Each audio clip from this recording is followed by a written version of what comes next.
নমস্কাৰ স্বাগতম জনাইছো আমাৰ ইউটিউব চেনেল শ্ৰীমন্ত মোটিভেটৰলৈ। আজি মই আপোনালোকৰ সন্মুখলৈ লৈ আনিছো এগৰাকী বিশেষ মাতৃ। সেই মাতৃগৰাকী এগৰাকী শিক্ষয়িত্ৰী, লগতে তেখেত এগৰাকী আদৰ্শ মাতৃ, আদৰ্শ গৃহিণী। আহক মই প্ৰথমতে পৰিচয় কৰাই দিছো। সেই বাইদেউগৰাকী হৈছে আমাৰ শ্ৰদ্ধাৰ ৰূপহী শইকীয়া বাইদেউ। নমস্কাৰ বাইদেউ। নমস্কাৰ। হয়, আপোনাৰ লগত দুখাৰ কথা পাতিবলৈ বুলি আহিলো। হয়, আপোনাৰ যিবিলাক আপোনাৰ যিটো ইনাৰ কোৱালিটি, মই একেবাৰে অসমীয়াত ক'বলৈ গ'লে আপোনাৰ অন্তহীন যিখিনি গুণ, সেইখিনি আপুনি হয়তো নেদেখিব পাৰে, কিন্তু আমি দেখি আছো। আৰু সেইকাৰণে ভাবিলো যে আপোনাৰ লগত দুখাৰ কথা পাতো, যাতে আপোনাৰ দুখাৰ কথাই বহু মাতৃক, বহু নাৰীক তেখেতলোকৰ পৰিয়াল চলাবলৈ, তেখেতলোকৰ সন্তানক সুসন্তান হিচাপে গঢ়ি তুলিবলৈ আপোনাৰ কথাই যাতে সহায় কৰে। আচ্ছা, মই প্ৰথমতে জানিবলৈ বিচাৰিম আপোনাৰ মাতৃৰ ঘৰ ক'ত আছিলে? মোৰ ঘৰ কমাৰচুক ডিব্ৰুৰাল গাঁও। হয়, নামটিপুলত। আপুনি প্ৰাথমিক বিদ্যালয় মই সেই কমাৰচুক প্ৰাথমিক বিদ্যালয়তে মোৰ প্ৰাথমিক শিক্ষা গ্ৰহণ কৰিছিলো। আচ্ছা, মই জানিবলৈ বিচাৰিম যুগৰ পৰিৱৰ্তন বৰ সাংঘাতিক ধৰণেৰে হৈছে। হয়, আপুনি পঢ়ি থকা সময়খিনিৰ পিছত আমি যেতিয়া পঢ়ি আছিলো তেতিয়াও বেলেগ আছিলে। এতিয়াতো একেবাৰে সম্পূৰ্ণৰূপে প্ৰতিচ্ছবিটো খেলি মেলি হৈ গৈছে। খেলি মেলি নহয়, সলনি হৈ গৈছে। খেলি মেলি বুলি ক'লে ভুল হ'ব। এতিয়া মোক আপুনি কওক এটা কথা, যে এই আপুনি প্ৰাথমিক বিদ্যালয়ত যেতিয়া পঢ়ি আছিলে তেতিয়া গুৰু আৰু শিষ্যৰ যি সম্বন্ধ, সেই সম্বন্ধ কেনেকুৱা আছিল? আমি পঢ়াৰ দিনত গুৰু শিষ্যৰ যিটো সম্বন্ধ সঁচাকৈ অতি ভাল লগা সম্বন্ধ আছিলে। আমি শিক্ষকক খুব সন্মান কৰিছিলো, বা শিক্ষকেও ল'ৰা ছোৱালীখিনিক বা ছাত্ৰ ছাত্ৰীক খুব মৰমেৰে পাঠদান দিছিল, খুব মৰম কৰিছিলে। আমাৰ গুৰু শিষ্যৰ মাজৰ যিটো সম্বন্ধ, সেই সম্বন্ধটো অতি মৰমীয়াল, কটকটীয়া আৰু অলপ টানো আছিলে। কিয়নো আমাৰ দিনত ল'ৰা ছোৱালীয়ে বৰ বেয়া কামবোৰ কৰিবলৈ যাব নোৱাৰিছিলে ছাত্ৰ ছাত্ৰীয়ে, কাৰণ আমাৰ শিক্ষকলৈ ভয় লাগে। শিক্ষকে ল'ৰা ছোৱালীখিনিক এটা বেষ্টনীৰ মাজত আবদ্ধ কৰি ৰাখিছিলে, যে এইটো কাম নকৰিবা, সেইটো কাম নকৰিবা, এইটোহে কৰিবা, তেনেকৈ। আৰু সেইদৰে শিষ্যসকলে বা ছাত্ৰ ছাত্ৰীসকলে আমি শিক্ষাগুৰুসকলক যথেষ্ট সন্মান কৰিছিলো, ভয় কৰিছিলো, আৰু শিক্ষকৰ কথা আমি খোজে খোজে মানি চলিছিলো। আচ্ছা, মই সুধিবলৈ বিচাৰিছো, এই আপোনালোকে পঢ়ি থকাৰ দিনত আপোনাৰ এতিয়া বয়স ৭৪ বছৰ। হয়, ৩ গুৰি ১৪ বছৰ। একেবাৰে যদি আমি খাটি অসমীয়াত কওঁ, আপুনি আজিৰ পৰা ধৰক ৬৬ বছৰ আগত স্কুললৈ গৈছিলে বুলি মই ধৰি লৈছো। আজিৰ পৰা ৬৬ বছৰ আগৰ যিখন প্ৰতিচ্ছবি, সেয়া মই কৈছো। সেইখিনি সময়ত মহাত্মা গান্ধীদেৱেও এষাৰ কথা কৈছিলে, যে তেখেতকো দৈহিক শাস্তি তেখেতেও পাইছিলে। আপোনালোকৰ দিনতো শিক্ষাগুৰুৰ পৰা দৈহিক শাস্তি পাইছিলে, আমিও পাইছিলো। আৰু সেই দৈহিক শাস্তিটোৱে ছাত্ৰ ছাত্ৰীৰ ভৱিষ্যতৰ দিনত বাদ বুলিবৰ কাৰণে আমি ভাবিছিলো যে সহায় কৰিছিলে। কাৰণ কোনো শিক্ষাগুৰু বা কোনো পিতৃ মাতৃ ছাত্ৰ ছাত্ৰীৰ কাৰণে শত্ৰু হ'ব নোৱাৰে। কোনোবাই কাৰোবাক একেবাৰে শেষ কৰি পেলাওঁ বুলিতো কোনেও কাকো অত্যাচাৰ নকৰে বা শাৰীৰিক শাস্তি নিদিয়ে। কিন্তু বৰ্তমান সময়ত দেখা যায় যে সন্তানবিলাকক যদি কোনো এজন শিক্ষাগুৰুৱে কেতিয়াবা দুই একোপ দিয়ে, তেতিয়া লগালগ এটা ডাঙৰ ডিপাৰ্কেশ্যন আহি যায়, একেবাৰে ডাঙৰ হুলস্থুল হৈ যায়, যিটো বাতৰি কাকততো ওলায়। আপোনাৰ ধৰক কোনোবাই গৈ স্কুলো ঘেৰাও কৰেগে, বহুত কিবা কিবি হৈ যায়। মই আপোনাক সুধিবলৈ বিচাৰিছো এই কথাষাৰ, সেই যে যি দুই এচাট চেকনিৰে কোব দিছিলে, সেই চেকনিৰ কোব নিশ্চয় আপুনিও পাইছিলে। সেই চেকনিৰ কোবে আপোনাক শিক্ষাগুৰুসকলৰ প্ৰতি বিদ্ৰোহী কৰি তুলিছিলে, নে সেই চেকনিৰ কোবে আপোনাৰ জীৱনৰ বাটত সুন্দৰভাৱে আগুৱাই যাবৰ কাৰণে সহায় কৰিছিলে? হয়, আমাৰ তেতিয়া এটা কথা আছিলে যে চেকনিৰ আগত বিদ্যা। শিক্ষাগুৰুসকলে তেতিয়া চেকনি ব্যৱহাৰ কৰিছিলে। ল'ৰা ছোৱালীয়ে নোৱাৰিলে, ছাত্ৰ ছাত্ৰীয়ে যদি কিবা এটা নোৱাৰে, তেতিয়া এছাৰিৰে কোবাইছিলে। আৰু এছাৰি কোব ময়ো খাইছিলো, বা মোৰ দিনৰ সকলো ছাত্ৰ ছাত্ৰীয়ে এছাৰি কোব খাইছিলে। সেইবুলি কোনো শিক্ষকে ছাত্ৰজনক মৰক বা ছাত্ৰজনৰ কিবা এটা হওক এনেকুৱাকৈ ব্যৱহাৰ নকৰে। আৰু কোনো গাৰ্জেনে অভিভাৱকেও তেতিয়া গৈ শিক্ষকক বোলে মোৰ ল'ৰাটোক কেলে মাৰিলে, মোৰ ছোৱালীজনী কেলে মাৰিলে বুলি আপত্তি দিয়া নাছিলে। কিয়নো ছাত্ৰ ছাত্ৰীসকলক তেতিয়া সকলোৱে বা অভিভাৱকেও কয় যে মানে চেকনিৰ আগত বিদ্যা, গতিকে যেনে তেনে ল'ৰাটোক মানে চেকনিয়ে কোবাই হ'লেও ভাল শিক্ষা দিয়ক, আৰু শিক্ষকসকলেও তেনেকৈ মানে উপযুক্ত শিক্ষা দিবৰ কাৰণে চেকনি ব্যৱহাৰ কৰিছিলে। আৰু সেই চেকনি বা সেই এছাৰিৰ কোবত আমি হতাশ হোৱা নাছিলোঁ। কোনোবা এজন ছাৰে যদি আমাক কোবাইছিলে আমি ছাৰক বেয়া পোৱা নাছিলোঁ, আমি তেখেতলৈ ভয় সন্মান বেছিহে বাঢ়িছিলে। যেতিয়া আমাক কোবাইছিলে তেতিয়া আমাৰ সেই শিক্ষকজনৰ প্ৰতি ভয় বা সন্মান বেছি বাঢ়িছিলে। আমি ভয় কৰিছিলোঁ, ছাৰে আজিও পিটিব। সেইকাৰণে সেই ছাৰজনৰ বিষয়টো আমি ঘৰত সম্পূৰ্ণকৈ পঢ়ি গৈছিলোঁ, আৰু তেখেতক দেখিলে আমি অকণমান ভয় সংকোচ কৰি কিবা এটা কথা পাতিছিলোঁ যদিও তেতিয়া মনে মনে আছিলোঁ ছাৰ আহিছে আজি আকৌ কোবাব, আমাৰ তেনেকুৱা এটাহে মানে ভাৱ হৈছিলে। আৰু সেইকাৰণে মই কওঁ চেকনিয়ে বা এছাৰিয়ে ছাত্ৰ ছাত্ৰীসকলক বহুত ভালৰ ফালেহে আনিছিলে। আচ্ছা, আপোনালোকক মই এটা কথা কওঁ যে মই এছাৰিৰ কথা সুধিছোঁ, এইটো এনেকুৱা নহয় যে মই এছাৰি সমৰ্থন কৰোঁ নেকি, সেইটো নহয়। কিন্তু মই আপোনালোকক আজিৰ পৰা ৩-৪ বছৰৰ আগৰ যিটো শিক্ষাৰ ব্যৱস্থা আৰু বৰ্তমানৰ শিক্ষা ব্যৱস্থাৰ মাজত যিটো পাৰ্থক্য, সেই বিষয়ে অৱগত কৰিবৰ কাৰণে এই কথাখিনি অনুধাৱন কৰাবলৈ বিচাৰিছোঁ। আচ্ছা, মই আকৌ আপোনাৰ লগত কথা পাতিম এই বিষয়লৈ। এতিয়া মোক আপুনি প্ৰথম কওক, আপুনি প্ৰাথমিক বিদ্যালয় কোন স্কুলত পঢ়িছিলে বুলি কৈছিলে? মই কমাৰ চুক প্ৰাইমেৰী স্কুলত পঢ়িছোঁ। এই যে আপোনাক পঢ়োৱা শিক্ষাগুৰু কোনোবা এতিয়া জীৱিত আছেনে? এতিয়া জীৱিত নাই। জীৱিত নাই ন? মোৰ যেতিয়া ৭৪ বছৰ হ'ল আৰু মোক পঢ়োৱা শিক্ষক ক'ত জীয়াই থাকিব। তাৰপিছত আপুনি হাইস্কুল ক'ত পঢ়িলে? হাইস্কুল মই দিক্সু হাইস্কুলত পঢ়িলোঁ। দিক্সু হাইস্কুলত পঢ়িছিলে। হয়, দিক্সু হাইস্কুলৰ লগত আপোনালোকৰ পৰিয়ালটোৰ এটা ভাল সম্বন্ধ আছিল। মই এবাৰ সভাত আপোনালোকক লগ পাইছিলোঁ, কিন্তু তেতিয়া আপোনালোকৰ লগত মোৰ পৰিচয় নাছিল। আচ্ছা, তাৰপিছতে মই জানিবলৈ বিচাৰিম আপুনি শিক্ষকতা যেতিয়া আৰম্ভ কৰিলে সেইটো কোন চনৰ কথা আছিলে? মই 1972 চনত মানে শিক্ষকতাৰ আৰম্ভ কৰিছোঁ। আপুনি বিয়াৰ পিছত কৰিছিল নে?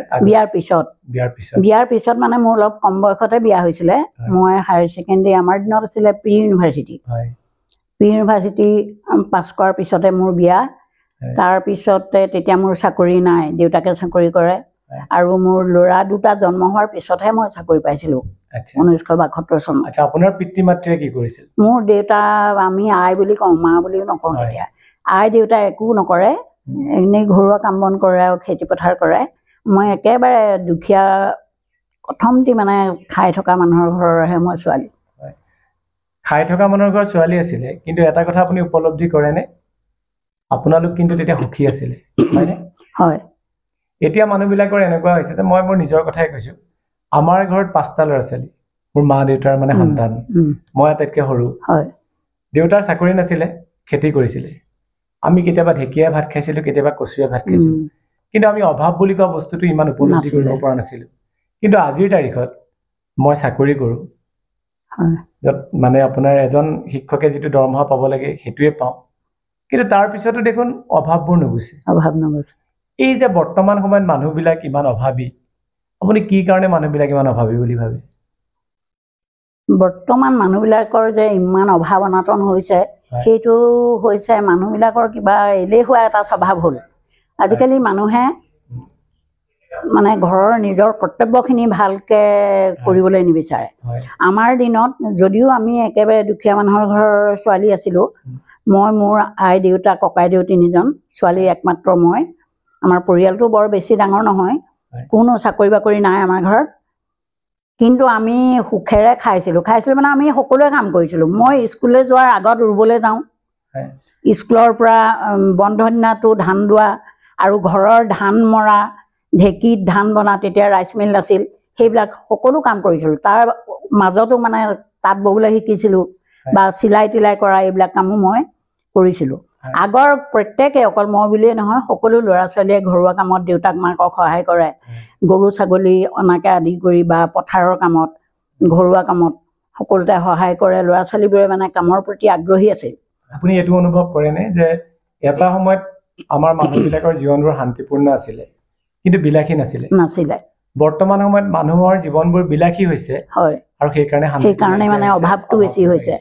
আচ্ছা মোক এটা কথা কওক আপুনি বিয়া কোন চনত হৈছিল মোৰ 68 চনত 1968 চনত আপুনি বিয়া হৈছিল মই জানো বা মই পঢ়িবলৈও পাইছো আপোনাৰ স্বামীৰ বিষয়ে হয় তেখেত এজন বৰ নীতি আদৰ্শৰ ব্যক্তি আছিল হয় তেখেত যথেষ্ট মেধাৱী এজন ব্যক্তি আছিল হয় তেখেতৰ যে চাকৰি জীৱন সেই চাকৰি জীৱনৰ বিষয়ে মোক অকণমান আপুনি ক'ব পাৰিব নেকি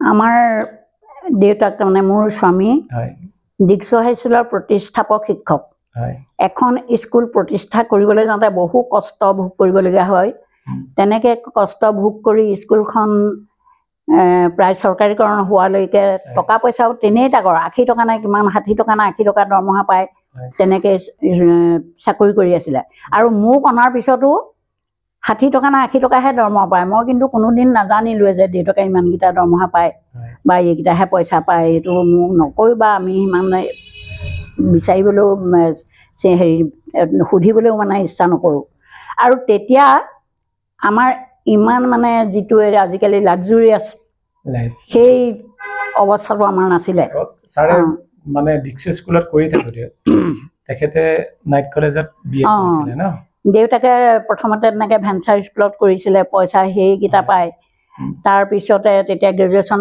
কৰা নাছিলে সেইকাৰণে দিনত স্কুলত কাম কৰে আৰু ৰাতি মানে কলেজত অধ্যয়ন কৰে নৈশ কলেজত খেলুৱৈ হিচাপে তেখেতে এজন ভাল ফুটবল খেলুৱৈ আছিলে মই পিছত কোৱা শুনিছোঁ চাৰিঙত যেতিয়া বোলে পঢ়ি থাকে এনেকুৱাকৈ ফুটবল খেলিছিলে হেনো এবাৰ ফুটবলটো মানে মাৰি দিয়াৰ পিছত ওপৰতে বোলে নতুন বলটো ফাটি গৈছিলে তেতিয়া গোটেই চাৰিঙৰ মানুহে হেনো মানে তেতিয়া বেছিকৈ চিনি পাইছিলে আৰু ইমান এজন আৰু বল শক্তিও বহুত আছিলে প্ৰায় মানে একেবাৰে স্বাস্থ্যৱান এজন মানুহ গতিকে ফুটবল ওপৰতে ফালি দিছিলে খেলি আৰু তেখেতে ফুটবল খেলত বৰ পাকৈত আছিলে অকল ফুটবল খেলেই নহয় আনবোৰ খেলতো তেখেতে মানে ল'ৰা ছোৱালীবোৰক আগবঢ়াই নিয়াৰ চেষ্টা কৰিছিলে আচ্ছা আৰু মই আপোনাৰ পৰা জানিবলৈ বিচাৰিম মানে মই প্ৰথম তেখেতৰ কথা ওলাই আছে কাৰণে মই পাতি আছোঁ কথাবিলাক ছাৰৰ মানে যিটো অসুখত ভুগিছিলে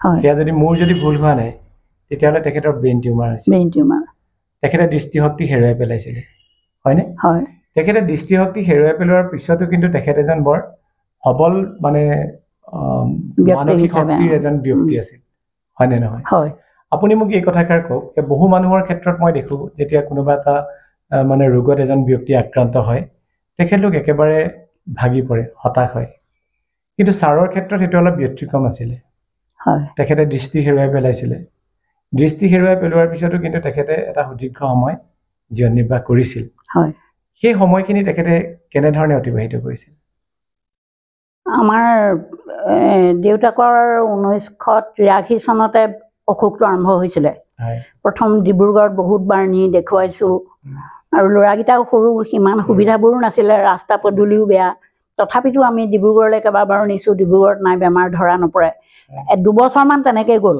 তাৰপিছতহে এজন ডক্টৰে ক'লে যে ব্ৰেইন টিউমাৰ হৈছে বাহিৰলৈ নিব লাগিব তেতিয়া টকা পইচাৰো অভাৱ মই LP স্কুলত চাকৰি কৰোঁ তেনেই কেইটামান পইচা পাওঁ দেউতাকৰতো স্কুল মানে প্ৰভিন্সিয়েলাইজ হৈছিলেহে কথম্পি প্ৰভিন্সিয়েলাইজ হৈ মানে কেইটামান পইচা পাইছিলে তথাপিতো অনুষ্ঠান প্ৰতিষ্ঠান দেউতাকৰ বন্ধুবৰ্গ সকলোখিনিৰ পৰা তেনেকৈ পইচা তুলি মেলি আমি সুদূৰ ভেলুৰত চিকিৎসা কৰিবলৈ আগবাঢ়িলোঁ সেই ভেলুৰত যেতিয়া 1984 চনত ভেলুৰলৈ নি তাত মানে চিকিৎসা কৰালৈকে ব্ৰেইন টিউমাৰ ঠিক কৰি দিলে কিন্তু আইচাইট সমূলি মানে লষ্ট হ'ল আৰু চকুৰে যদিও নেদেখে তেখেতে মানে প্ৰায় 22 বছৰ দিন জীয়াই থাকিলে অপাৰেশ্যন কৰাৰ পিছত 22 বছৰ জীয়াই থাকিলে যদিও তেখেত একেবাৰে মানে দুৰ্বল হৈ থকা নাই তেখেতে ল'ৰা ছোৱালীক চকুৰে নেদেখা ভাগেই পঢ়াব পাৰিছিলে কিন্তু গ্ৰামাৰখিনিটো পঢ়িবলৈ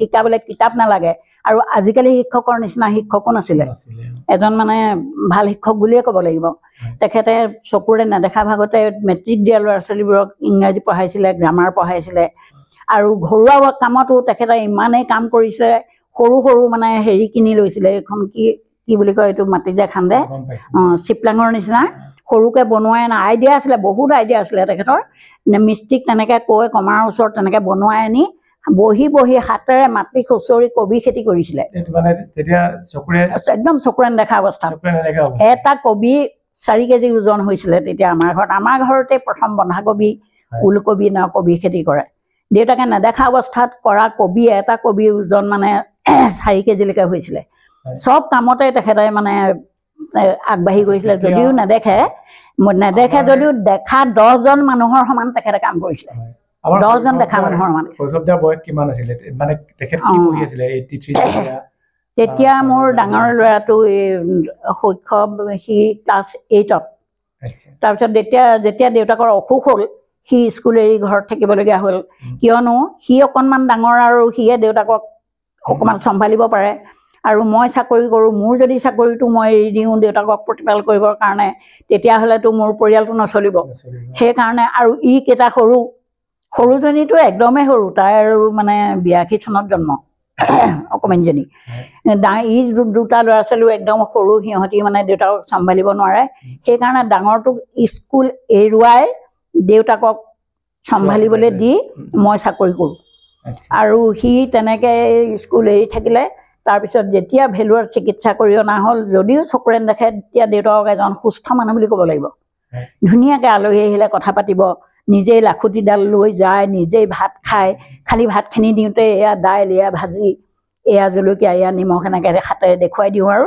নিজেই খাইছে চব নিজে কৰিব পাৰে যেতিয়া ছাৰৰ গা অসুখ হ'ল আপুনি মোক কওকচোন এটা কথা যে তেতিয়া তেখেতে শিক্ষকতাৰ পৰা ইতিমধ্যে অৱসৰ গ্ৰহণ কৰিলে নে নাই কৰা 84 চনত অপাৰেশ্যনটো হৈছে ভেলুৰত চিকিৎসা হৈছে কিন্তু 85 চনত অৱসৰ ল'লে ভলণ্টিয়াৰ ৰিটায়াৰমেণ্ট লৈছে স্কুলখনো নতুন গতিকে সেই 2 বছৰ যেনে তেনে শিক্ষকখিনিৰ অলপমান আণ্ডাৰষ্টেণ্ডিঙত হেৰি কৰি পেলাই চলালে আৰু আচ্ছা আপোনাৰ সন্তান কেইটি মোৰ জন্ম দিয়া সন্তান 4টি 2জনী ছোৱালী আৰু 2টা ল'ৰা মোৰ ল'ৰা 2টা ডাঙৰ ছোৱালী 2জনী সৰু তেখেতলোকে বৰ্তমান কি কৰি আছে বৰ্তমান মোৰ ডাঙৰ ল'ৰাটো শৈশৱ শইকীয়া সি এখন হাইস্কুলত শিক্ষকতা কৰে আৰু 2 নম্বৰ ল'ৰাটো সৌৰভজ্যোতি শইকীয়া সি অসম আৰক্ষী বিভাগৰ আৰক্ষী অধীক্ষক আৰু মোৰ ডাঙৰ ছোৱালীজনী মধুস্মিতা শইকীয়া তাই এখন হায়াৰ ছেকেণ্ডেৰী স্কুলৰ ছাবজেক্ট টিচাৰ তাই ইংলিছৰ আৰু সৰুজনী গীতাশ্ৰী শইকীয়া তাই এখন হস্পিটেলত কাম কৰে তাই নাৰ্ছ কৰে তাৰোপৰি মোৰ আৰু এটা কথা মোৰ নকলে মোৰ ভুল হ'ব বা ভগৱানৰ ওচৰতো মই দুখী হ'ম সেই কথাটো হ'ল মই ল'ৰা এটি তুলি ল'লোঁ মেলি যোৰহাট এগ্ৰিকালচাৰ ইউনিভাৰ্চিটিতে তাক চাকৰি এটা দিয়ালোঁ সি এতিয়া তাতে চাকৰি কৰি ঘৰ দুৱাৰ ল'লে যোৰহাটত এতিয়া অৱশ্যে যোৱা বছৰ সি অৱসৰ গ্ৰহণ কৰিলে আচ্ছা আপোনাৰ বৰপুত্ৰ শৈশৱদা হয় মই আপোনালোকক এষাৰ কথা ক'বলৈ পালে সুখী হ'ম যে তেখেত বৰচিলা হাইস্কুলত শিক্ষকতা কৰে আৰু শিক্ষকতাতে তেখেতে নিজক সীমাবদ্ধ ৰখা নাই তেখেতে আপোনাৰ যি শংকৰী সাহিত্য সংস্কৃতি তাৰ ওপৰতো চৰ্চা কৰি আছে আৰু তেখেত এজন সাংঘাতিক উদ্যমী আৰু খুব কঠোৰ পৰিশ্ৰম কৰিব পৰা ব্যক্তি হয় তেখেত বহুতৰ কাৰণে এক আদৰ্শস্বৰূপ যিখিনি সময়ত আমাৰ বহু অসমীয়া মানুহে এই ফ্ৰী চাউল পোৱাৰ পিছত খেতি এৰিলে সেইখিনি সময় কিন্তু তেখেতে প্ৰায় 50 বিঘা মাটিৰ খেতি কৰে মই এতিয়া চাই আহিছোঁ পাছফালে প্ৰায় 50 বিঘা মাটি হাল বোৱাই থোৱা আছে আৰু তেখেতে বাম খেতি কৰে আৰু বৰচিলা বিদ্যালয়ৰ যি মাটি পৰি আছিল সেই মাটিটো তেখেতলোকে এই বাম খেতিৰ ব্যৱস্থা কৰিছে মই আপোনাক এটা কথা জানিবলৈ বিচাৰিছোঁ দেই আপুনি এগৰাকী এছপিৰ মাতৃ হিচাপে মানে নিজক গৌৰৱ কৰে নে আপোনাৰ পুত্ৰ এছপি কিন্তু তেওঁ এজন নীতি আদৰ্শত থকা এজন পুলিচ বিষয়া হিচাপে নিজক আপুনি গৌৰৱ কৰে মই মোৰ ল'ৰা এছপি বুলি মই এতিয়া গৌৰৱ যদিও অন্তৰত অকণমান আনন্দ এটা ভাহি আহে তথাপিতো মই মানুহৰ আগত সেইটো মই কৰি গৌৰৱ কৰিবলৈ মই বেয়া পাওঁ কিয়নো ভগৱানে তাক কিবা ডাঙৰ উৎসৱ পদ এটা মানে থাকিবলৈ দিছে সি আছে সেইটো লৈ মই গৌৰৱ নকৰোঁ মোৰ তাতোতকৈ বেছি গৌৰৱ কৰোঁ মোৰ ডাঙৰ ল'ৰাটোক লৈহে। সি মানে এখন স্কুলত অহাই যোৱাই এতিয়া প্ৰায় 60 কিলোমিটাৰ স্কুটি চলাব লাগে। 60 কিলোমিটাৰ সি আপ ডাউন কৰি আহি ঘৰত আকৌ এই ট্ৰেক্টৰে হাল বাই ৰৈ নাথাকে। কালিতো পথাৰৰ পৰা আহি স্কুলৰ পৰা আহি ৰোৱাই নাই, মানে ভাত কেইটামান দিছোঁ, খাই চিধা পথাৰলৈ গৈছে, হাল বাইছে। আৰু তাৰোপৰি আমি বৰ্তমান মানে শ্ৰীমন্ত শংকৰদেৱ সংঘৰ প্ৰপন্ন শিষ্য, বৰ্তমান নহয় আমাৰ দেউতাকৰ দিনতে, আৰু এতিয়াও আমি সেই নীতি আদৰ্শতে চলি আছোঁ। মোৰ ল'ৰাটোৱে শৈশৱ শইকীয়াই সেই দেউতাকৰ নীতি আদৰ্শকে শিৰোগত কৰি সি মানে এই ভাগৰ প্ৰতি বহুত সি আসক্ত। এতিয়া সি ভাগৱতৰ ব্যাখ্যা অৰ্থ এইবিলাক মানে ক'ব পাৰে, ভগৱানে দিছে সেইটো শক্তি। যেনি তেনি মানে মিটিং হ'লে, তাত কিবা গুৰু জয়ন্তী বা ক'ৰবাত কিবা এটা পাতিলে, ভাগৱত হ'লে তাক ব্যাখ্যা কৰিবলৈ মাতে। যাৰ ঘৰত পুলিচ বিষয়া থাকে সাধাৰণতে সমাজৰ মানুহবিলাকৰ এটা দৃষ্টি নিবন্ধ হয় তাত। হয়, আপুনিতো পেঞ্চন পায়, মই ভাবিছোঁ ছাৰৰ পেঞ্চনো চাগে আপুনি পায়, হয়নে? শৈশৱতে চাকৰি কৰে। হয়, কিন্তু সমাজ ব্যৱস্থাটোত এনেকুৱা হয় যে আপোনাৰ ঘৰত যদি এটা ফ্ৰিজ কিনিছে, বহু মানুহৰ দৃষ্টি কিন্তু এনেকুৱাও হ'ব পাৰে যে পুতেকে পুলিচত চাকৰি কৰে নহয়, পইচা পাতি পাইছে, সেইকাৰণে কিনিছে, হয়নে কথাটো? হয়। কোনোবাইতো আপোনাক এনেকেও কৈছে আপোনাৰনো কি আৰু, পুতেৰে লাঠি জোকাৰিলে পইচা আহে, হয়নে? এই কথাবোৰে আপোনাক আঘাত দিয়ে নে? আঘাত দিয়ে। এতিয়া আমি অলপ দিনৰ আগতে আমাৰ বীৰাংগনা সতী সাধনীৰ স্মৃতি দিৱস পাতিছিলোঁ। মই কিতাপখনো দেখাম বাৰু। তাৰপিছত সেই কালেকশ্যন কৰিবলৈ মানে মই প্ৰেচিডেণ্ট আছিলোঁ উদযাপন সমিতিৰ। মোক সেই ছেক্ৰেটেৰী বা এইকেইজনে মোক প্ৰেচিডেণ্ট হিচাপে মোক লৈ যায়, তেনেকৈ ময়ো যাওঁ কালেকশ্যন কৰিবলৈ। এঘৰ মানুহত কিবা কথা এনেকৈ কালেকশ্যন কৰিছোঁ আৰু পইচা পাতি দিব লাগে কৈছোঁ। তেতিয়া মই কৈছোঁ যে মই দেউতাকৰ নামত স্মৃতি গ্ৰন্থখন মই দেউতাকৰ নামতে আমি উলিয়াবলৈ লৈছোঁ, এনেকৈ কৈছোঁ। তেতিয়া সেইজন শিক্ষক, মানুহগৰাকী শিক্ষয়িত্ৰী মানুহজনে কৈছে, আপোনাৰনো কি আৰু হুইচেল এটাৰ কামহে। তাৰমানে মোৰ ল'ৰাটো SP, সি হুইচেল এটা মাৰি দিব, গাড়ী ৰখিব, সি পইচা ল'ব, আৰু সেই পইচাই আমাক ঘৰলৈ স্মৃতিগ্ৰন্থ উলিয়াবলৈ, ঘৰ চলাবলৈ দিব। কথাষাৰ মোক মানে বহুত অন্তৰত দুখ দিছে যদিও মই আৰু প্ৰতিবাদ নকৰিলোঁ, একো নক'লোঁ মই। কিন্তু আহোঁতে ৰাস্তাত মোৰ লগত যোৱা কেইজনে মোক কৈছে, ববু আপুনি একো নক'লে কেলে, তেনেকৈ বাৰু আপোনাক ক'ব লাগে নাই। মই কৈছোঁ কৈছে কওক আৰু, কথাত কথা বাঢ়ি যায়, মই মানে বেছি কথা নক'লোঁ। আৰু আচলতে মোৰ ল'ৰাটো SP, সিও মই অলপ SP যদিও পুলিচ বিভাগত চাকৰি কৰা মানুহবোৰক মানুহে আচলতে ভাবে যে টকা পইচা খায়, মদ খায়, মাংস খায়, তেনেকুৱা ভাবে। কিন্তু মোৰ ল'ৰাটো যদিও সি পুলিচ অফিচাৰ, মই এজন সৎ অফিচাৰ বুলিয়ে মই নিজৰ মাতৃ হিচাপে মই সেইটো ক'ব পাৰোঁ। কিয়নো সি এজন পুলিচ অফিচাৰ, সি মদটো বাদেই মাছ মাংস কণী নাখায়, একো নাখায়। তেনেকুৱা এটা ল'ৰাই যেতিয়া পুলিচ অফিচাৰ কৰিছে, মই সৎ বুলিয়ে ভাবোঁ। আৰু এটা কথা আছে, মই কওঁচোন শুনক। এদিন মোৰ ডাঙৰ ল'ৰাটো ভাগত ব্যাখ্যা কৰিবলৈ মাতিলে জয়সাগৰত, এজন শিক্ষকৰ ঘৰত। তেওঁ শিক্ষক, মানুহগৰাকী শিক্ষয়িত্ৰী, সেই হিচাপে ইয়াৰ লগত চিনাকি। তাৰপিছত ৰাতিৰ কাৰণে ময়ো গ'লোঁ, বোলো ময়ো যাওঁ ব'ল। লগতে গ'লোঁ, ই ভাগত ব্যাখ্যা কৰিছে, সকলোৱে ভাল পাইছে শুনি। আৰু মই যে ব্যাখ্যাকাৰৰ মাক, মোকো চিনি পাইছে। চিনি পোৱাৰ এনেকৈ কথা বাৰ্তা, ভাগত ব্যাখ্যাৰ শেষত মানে সিদ্ধ খাবলৈ গিৰিহঁতে আমাক নিমন্ত্ৰণ কৰিছে। সিদ্ধ পাত পাৰিছে, তেনেকুৱাতে মোৰ ওচৰত এগৰাকী শিক্ষয়িত্ৰী বহি আছে। তেওঁ মোক সুধিলে, আপোনাৰ ল'ৰা কেইজন? মই ক'লোঁ যে মোৰ 2জন ল'ৰা, এখেত ডাঙৰ, মই বোলো এখেত ডাঙৰ আৰু সৰুজন, মই বোলো সৰুজনৰ SP। তাই মানে ওচৰতে তাই হাজবেণ্ড বহি আছে, একদম গাত হাতখন দি পেলাই হাঁহিছে আৰু কিবা এটা মানে বেলেগ মুড এটা। তাৰপিছত মইতো হতভম্ব, কেলে এইটো ক'লে? মই ক'লোঁ সেই ৰামাটো, তুমি যে মোৰ ল'ৰাটো SP বুলি ক'লত, তুমি তেনেকুৱা কৰিলা, মই কি মিছাকৈ কৈছোঁ নি? মোৰ ল'ৰাটো SP নহয় নেকি? মই মিছা ক'লোঁ বুলি ভাবিছা নি তুমি? একদম তাই মানে মানুহটো গাত হাতখন দি পেলাই কি হাঁহিছে নে কান্দিছে নে। তাৰপিছত ক'লে যে নহয়, মই মিছা বুলি ভবা নাই, কিন্তু পুলিচ বুলিলে অলপ বেলেগ এটা মানে দৃষ্টিৰে মানুহে চায়। কিন্তু আপোনালোকৰ ঘৰত পুলিচো আছে আৰু এনেকুৱা এজন ভাগৱত ব্যাখ্যাকাৰো আছে। মই সেই কথাটোৰ কাৰণেহে বোলে মই এনেকৈ কৈছোঁ, তেনেকৈ কৈছে। মই তেতিয়া কৈছোঁ মোৰ ল'ৰাটো পুলিচ হ'ব পাৰে, সি কিন্তু মাছ মাংস কণী নাখায়, সম্পূৰ্ণ নিৰামিষভোজী, আৰু সি গুৰু সেৱা নকৰাকৈ ওলাই নাযায়। আৰু সি বুজিছে নাই, এতিয়া মই তাৰ মাক এতিয়া নিজৰ কথা ক'বলৈ বেয়া, তথাপিতো সুধিছা যেতিয়া কৈছোঁ। ইয়াৰ কথাটো বাদেই বাৰু, ই গোঁসাই ঘৰৰ পৰা ওলাই মোক চৰণ চুই প্ৰণাম নজনোৱাকৈ সি কেনিও নাযায়, ক'ৰবালৈ গ'লেও মানে তেনেকৈ। কিন্তু পুলিচ অফিচাৰ SP হ'ব পাৰে, সি আজিলৈকে মোক প্ৰণাম এটা নজনোৱাকৈ ঘৰৰ পৰা ওলাই নাযায়। এদিন ৰাতি আহি পায়হি 11-12টা বজাতহে পায়হি আৰু গুৱাহাটীৰ পৰা আহি, আৰু ৰাতিপুৱা 6টা বজাতে ওলাই যাব লাগে, কিয়নো 6টা বজাতে তাৰ মানে ডিব্ৰুগড়ৰ ঘৰখন ল'ৰা আছে, হেৰি তিৰোতা আছে। তাৰপিছত 6টা বজাতে ওলাই গৈছে, মই সোনকালে আৰু কিবা এটা খুৱাই মেলি পঠিয়াইছোঁ। তো মই ভাবিছোঁ আজি মোক যে প্ৰণাম এটা নকৰিলে, আৰু মোৰ মনত সেইটো খেলাইছে যদিও মইতো ক'ব নোৱাৰোঁ, কেনেকৈ ক'ম বাৰু মোক সেৱা কৰি যা বুলি, মই কোৱা নাই। তাৰপিছত সি গাড়ীখন নিজে চলাই নহয়, চলাই পেলাই গ'লগৈ। আমি ৰৈ আছোঁ আগফালে, সি আকৌ ঘূৰি আহিছে।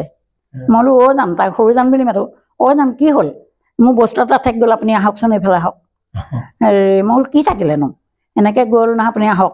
মই গেটৰ বাহিৰলৈ গৈছোঁ, সি গাড়ীখনৰ পৰা নামি মোক ভৰি চুই প্ৰণাম কৰি গৈছে। তেতিয়াহ'লে সেই ল'ৰাটোৰ পুলিচৰ যিটো মানে হেৰি স্বভাৱ থাকে, সেইটোৰ পৰা মই সি আঁতৰত আছে বুলি ভাবোঁ। আৰু নক'লে নুবুজে, সেইটো দেখিলে বা মানুহে ক'লেহে বুজিব। মই দেখাইছোঁ আপোনালোকক, এইখন হৈছে আমাৰ চভেনিৰ। এই কিতাপখন প্ৰকাশ কৰা হৈছিল যোৱা সাধনী দিৱসত, সাধনী স্মৃতি দিৱসত। আৰু মই অতদিৰ পৰা আপোনালোকৰ আগত ছাৰকৈ কথা পাতি আছিলোঁ, আৰু তেখেত হৈছে শ্ৰদ্ধাৰ হেমকান্ত শইকীয়াদেৱ। তেখেতৰ সোঁৱৰণতে এই সতী সাধনী দিৱসত এই যিখন স্মৃতিগ্ৰন্থ এইখন প্ৰকাশ কৰা হৈছিল। আচ্ছা, মই আপোনাৰ 2 সন্তানৰ বিষয়ে গম পালোঁ। এতিয়া মই আহিছোঁ বাইদেউৰ বিষয়লৈ। মধুস্মিতা বাইদেউ আমাৰ শিৱসাগৰৰ প্ৰতিজন শিক্ষক শিক্ষয়িত্ৰীয়ে জানে, তেখেতে ইংৰাজীৰ যি প্ৰশিক্ষণ, সেই প্ৰশিক্ষণ দিয়ে আমাক।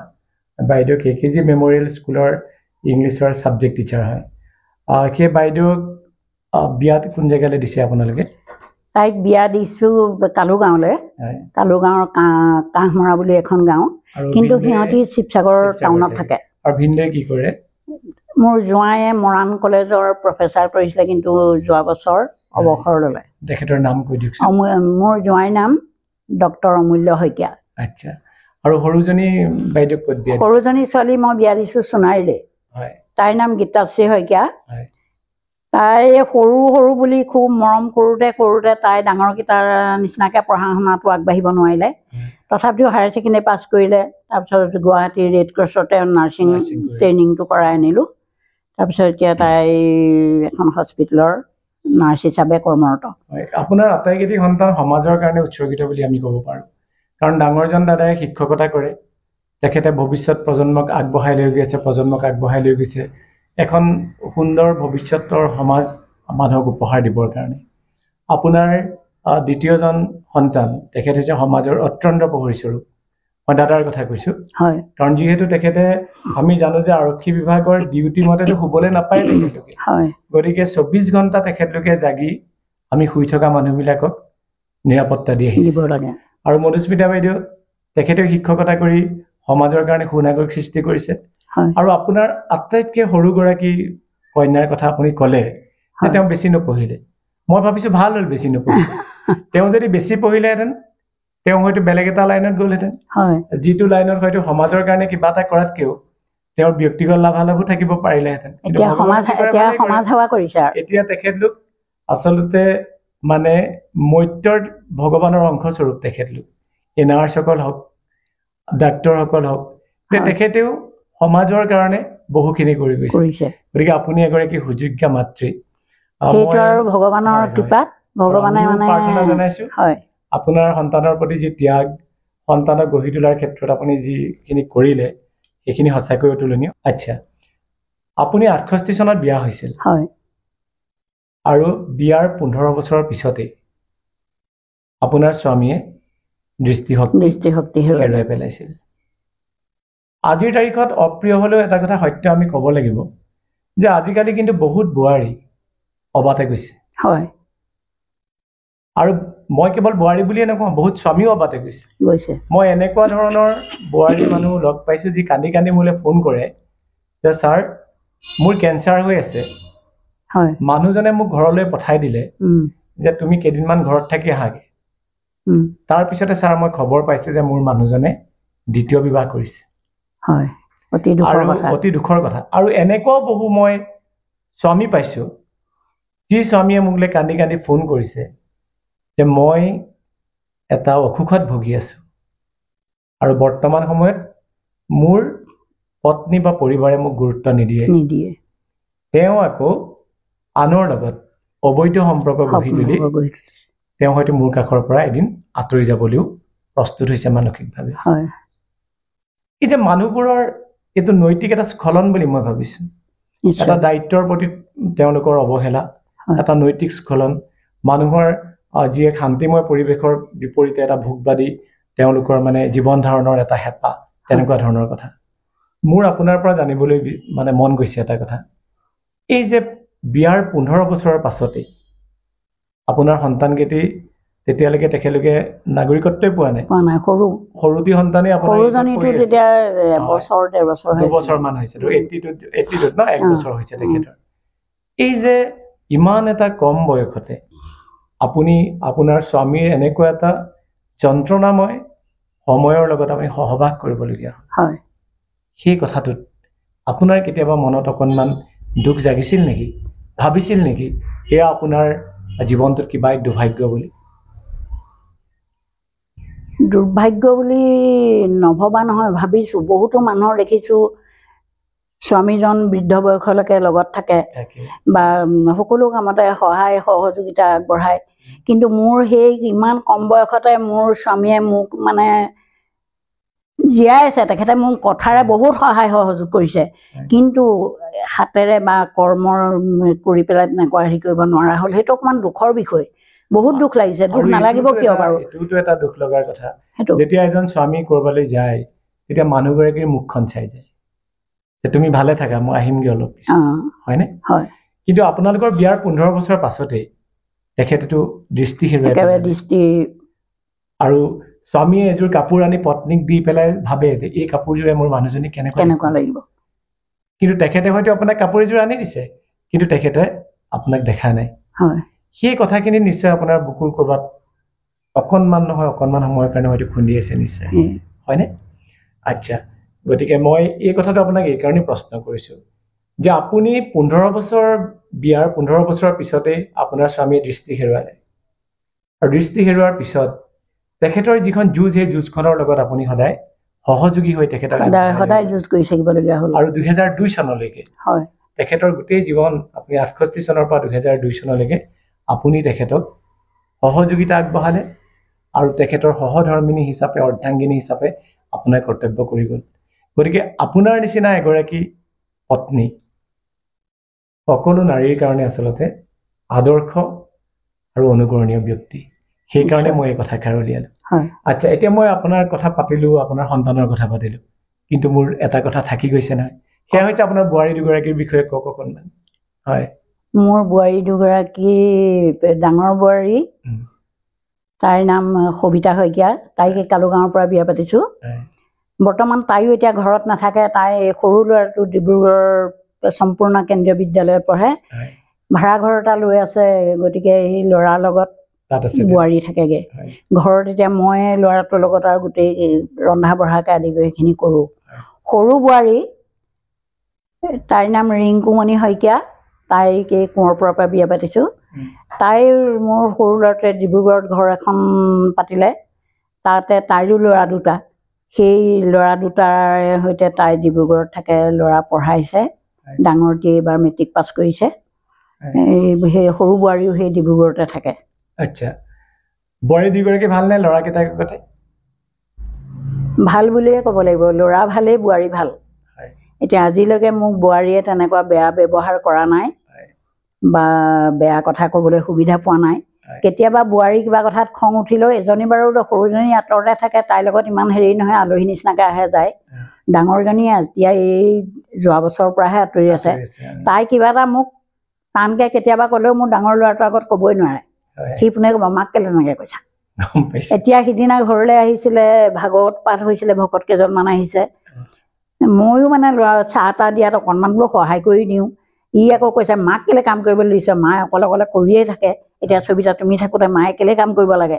অৱশ্যে মোক বোৱাৰীয়ে কৰিবলৈ দিয়া নাই, ময়ে মানে ভকতক অকণমান তাইৰে সহায় হওক বুলি ইটো সিটো কৰি দিছোঁ।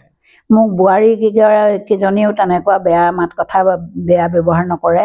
আৰু ল'ৰাকেইটাৰ কথাটো মই কৈয়ে গ'লোঁ, সিহঁতি মোক প্ৰণাম এটা নকৰাকৈ খাবলৈও নাযায়, শুবলৈও নাযায় বা ওলায়ো নাযায় কেনিও।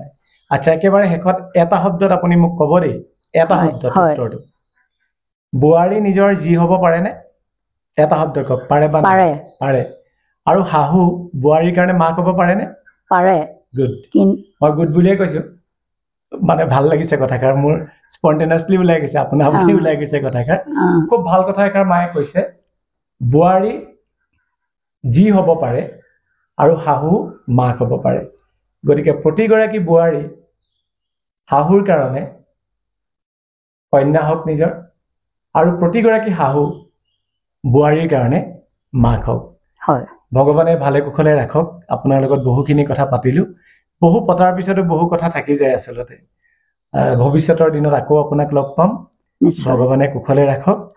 আৰু আপোনাৰ সন্তান যেনেকৈ সমাজৰ কাৰণে সম্পদ হৈছে, আপোনাৰ নাতি নাতিনীকেইটাও সম্পদ হওক, আৰু এনেকৈয়ে প্ৰতিদিনে সমাজখন আগবঢ়াই যোৱাৰ ক্ষেত্ৰত আপোনালোকৰ পৰিয়ালটোৱে অৱদান আগবঢ়াই যাওক। ধন্যবাদ।